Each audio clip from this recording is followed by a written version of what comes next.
Assalamualaikum warahmatullahi wabarakatuh. Perkenalkan, nama saya Givari Tisam Fadli dengan NIM 22000018010. Pada kesempatan kali ini saya akan mempresentasikan materi tentang DOS dan DDoS. Pada kesempatan kali ini saya akan mempresentasikan tentang DOS dan DDoS yang dimana di dalamnya terdapat 6 bagian, yaitu pertama ada terminologi, kedua jenis-jenis, 3 contoh kasusnya, 4 software dan hardware, 5 penanggulangan dan pencegahannya, yang terakhir ada referensi. Dimulai dari yang pertama, terminologi atau penjelasan makna atau arti. Yang pertama ada DOS atau Denial of Service. DOS adalah serangan cyber yang bertujuan untuk membuat layanan atau sumber daya suatu sistem tidak dapat digunakan oleh pengguna yang sah. Penyerang membajiri sistem target dengan lalu lintas data atau permintaan palsu, sehingga sumber daya menjadi tidak cukup untuk melayani permintaan yang sah. Yang kedua ada DDoS atau Distributed Denial of Service. DDoS adalah bentuk lanjutan dari DOS yang menggunakan beberapa perangkat, biasanya melalui botnet untuk melancarkan serangan secara simultan dari berbagai lokasi. Tujuan utamanya tetap sama, yaitu mengganggu atau menonaktifkan layanan dengan cara membanjiri server target. Efek serangannya yaitu yang pertama adalah layanan menjadi lambat atau tidak responsif. Yang kedua, kerugian finansial akibat layanan tidak dapat diakses. Dan ketiga, kerusakan reputasi bisnis atau organisasi. Dilanjut, yaitu jenis-jenis atau kategori DOS.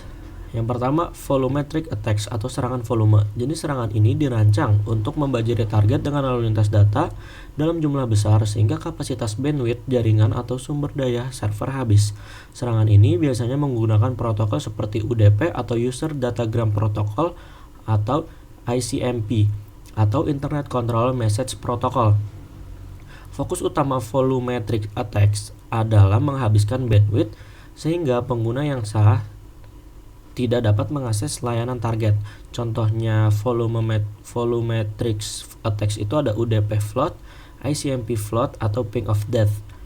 Yang kedua ada protocol attacks atau serangan protokol. Serangan ini memanfaatkan kelemahan atau kekurangan dalam implementasi protokol komunikasi. Target utama adalah memonopoli sumber daya seperti koneksi jaringan atau memaksa perangkat jaringan untuk overload. Misalnya pada TCP handshake atau proses koneksi 3 langkah. Penyerang dapat mengirim banyak permintaan tanpa menyelesaikan koneksi, sehingga sumber daya server terkunci. Contohnya SYN-flood dan Smurf attack. Yang ketiga, application layer attacks atau serangan lapisan aplikasi. Fokus pada lapisan aplikasi atau layer 7OC. Jenis serangan ini menargetkan aplikasi atau layanan spesifik yang berjalan di server. Tujuannya adalah membajiri server dengan permintaan palsu yang tampak sah, sehingga layanan menjadi tidak responsif bagi pengguna asli. Serangan ini sulit dideteksi karena terlihat seperti lalu lintas normal, contohnya HTTP flood dan slow loris. Selanjutnya ada jenis-jenis atau kategori DDoS. Yang pertama, botnet based attacks. Serangan ini dilakukan menggunakan botnet, yaitu jaringan perangkat yang telah terinfeksi malware dan dikendalikan oleh penyerang secara terpusat. Botnet digunakan untuk menyerang target secara serempak dari banyak perangkat, yaitu komputer, smartphone, atau IoT. Serangan ini sangat sulit dihentikan karena lalu lintas yang dihasilkan berasal dari berbagai lokasi geografis yang tersebar, sehingga terlihat seperti permintaan asli. Botnet seringkali menjadi inti serangan DDoS berskala besar. Contohnya itu Mirai botnet. Yang kedua, amplification attacks atau serangan amplifikasi. Serangan ini melibatkan pengiriman permintaan kecil ke server pihak ketiga atau reflektor, tetapi dengan memalsukan alamat IP korban sebagai pengirim. Server reflektor akan mengirim respons besar ke korban, memperbesar efek serangan. Amplifikasi serangan ini sering menggunakan layanan seperti DNS, NTP, atau LDAP untuk meningkatkan ukuran respons. Contohnya itu DNS amplification dan NTP amplification. Yang ketiga, aplikasi layer attacks atau serangan lapisan aplikasi. Jenis serangan ini memanfaatkan perangkat Internet of Things atau IoT. seperti kamera CCTV, router, atau perangkat smartphone yang kurang terlindungi. Perangkat-perangkat ini diretas oleh malware untuk menjadi bagian dari botnet, yang kemudian digunakan dalam serangan DDoS. Meningkatnya jumlah perangkat IoT di dunia membuat serangan ini semakin umum. Contohnya itu serangan DDoS berbasis kamera CCTV atau perangkat smartphone. Selanjutnya, contoh kasus DOS yaitu ping of death pada Windows 95. Pembahasan. Pada tahun 1997, serangan ping of death menjadi terkenal karena memanfaatkan kelemahan dalam implementasi protokol ICMP atau Internet Control Message Protocol. Penyerang mengirim paket ping berukuran lebih besar dari batas maksimum, yaitu 65.535 byte yang ditentukan dalam protokol IP. Sistem operasi seperti Windows 95, Linux versi lama, dan perangkat lain pada waktu itu tidak mampu menangani paket yang melebihi batas tersebut. Hal ini menyebabkan buffer overflow, di mana sistem tidak bisa memproses data dan mengakibatkan crash, freeze, atau reboot pada perangkat korban. Ping of death menjadi salah satu contoh sederhana tetapi mematikan dari serangan DOS, karena hanya dengan mengirimkan satu paket yang dimodifikasi, sistem target dapat sepenuhnya lumpuh. Pada masa itu, serangan ini cukup mudah dilakukan dengan alat sederhana tanpa memerlukan kemampuan teknis yang tinggi. Dampak dari ping of death yaitu ribuan komputer Windows 95 dan perangkat lain lumpuh akibat serangan ini. Lalu layanan jaringan terganggu di banyak organisasi karena server mereka juga rentan terhadap jenis serangan ini. Lalu serangan ini menyoroti pentingnya keamanan dalam implementasi protokol jaringan. Yang ketiga, tindak mitigasi. Microsoft dan vendor perangkat lunak lainnya segera merilis patch untuk memperbaiki kelemahan tersebut. Serangan ini juga mendorong pengembangan untuk meningkatkan pengujian dan pengamanan protokol jaringan. Selanjutnya, contoh kasus DDoS, yaitu DNS attack pada tahun 2016. Pada 21 Oktober 2016, serangan DDoS besar-besaran terjadi terhadap perusahaan DIN, penyedia layanan DNS yang mendukung banyak situs web besar. Serangan ini dilakukan oleh botnet Mirai yang menginfeksi lebih dari 600.000 perangkat Internet of Things atau IoT seperti kamera CCTV, router, dan DVR. Botnet Mirai mengontrol perangkat-perangkat tersebut untuk mengirimkan lalu lintas dalam jumlah besar secara simultan ke server DIN, membuatnya tidak dapat menangani permintaan yang sah dari pengguna. Teknik yang digunakan adalah serangan volumetrik, di mana target dibanjiri dengan lalu lintas data dalam jumlah sangat besar, mencapai puncak lebih dari 1 Tbps. Lalu lintas ini berasal dari perangkat IoT yang telah diretas melalui eksploitasi kredensial login default atau yang lemah. Mirai sangat efektif karena memanfaatkan banyak perangkat IoT yang umumnya tidak dirancang dengan keamanan yang baik. Dampaknya itu layanan dari situs besar seperti Twitter, Netflix, Spotify, Reddit, dan Airbnb mengalami gangguan besar atau tidak dapat diakses selama beberapa jam. Serangan ini menunjukkan bagaimana perangkat IoT yang tidak aman dapat digunakan untuk meluncurkan serangan besar dengan dampak global. Selanjutnya itu kerugian finansial yang diderita oleh organisasi dan gangguan pada pengguna yang tidak terhitung. Tindak mitigasi dari kasus ini, DIN berhasil memitigasi serangan yang dengan cepat menggunakan sistem perlindungan DDoS berbasis cloud yang menyerap lalu lintas palsu. Kasus ini menjadi peringatan bagi industri teknologi untuk meningkatkan keamanan perangkat IoT, termasuk menghapus kredensial default dan meningkatkan firmware perangkat.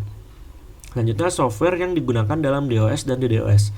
Yang pertama itu ada LOIC atau Low Orbit Ion Cannon, alat sumber terbuka yang sering digunakan untuk serangan DOS. Pengguna dapat memilih IP, target IP, port, dan metode serangan seperti HTTP, UDP, atau TCP. Yang kedua itu HOIC, yaitu High Orbit Ion Cannon. HOIC ini versi lebih kuat dari LOIC yang mampu meluncurkan serangan dengan ratusan thread secara bersamaan. Yang ketiga, Mirai Botnet Malware.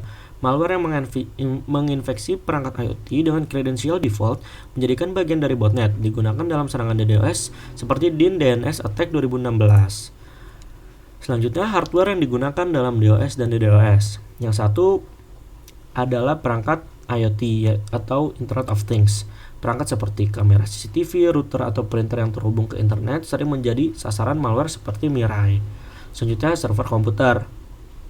Server dengan koneksi bandwidth besar dapat digunakan untuk meluncurkan serangan DOS atau sebagai reflektor dalam amplifikasi serangan DDoS, misalnya melalui DNS atau NTP. Yang ketiga, PC atau laptop penyerang.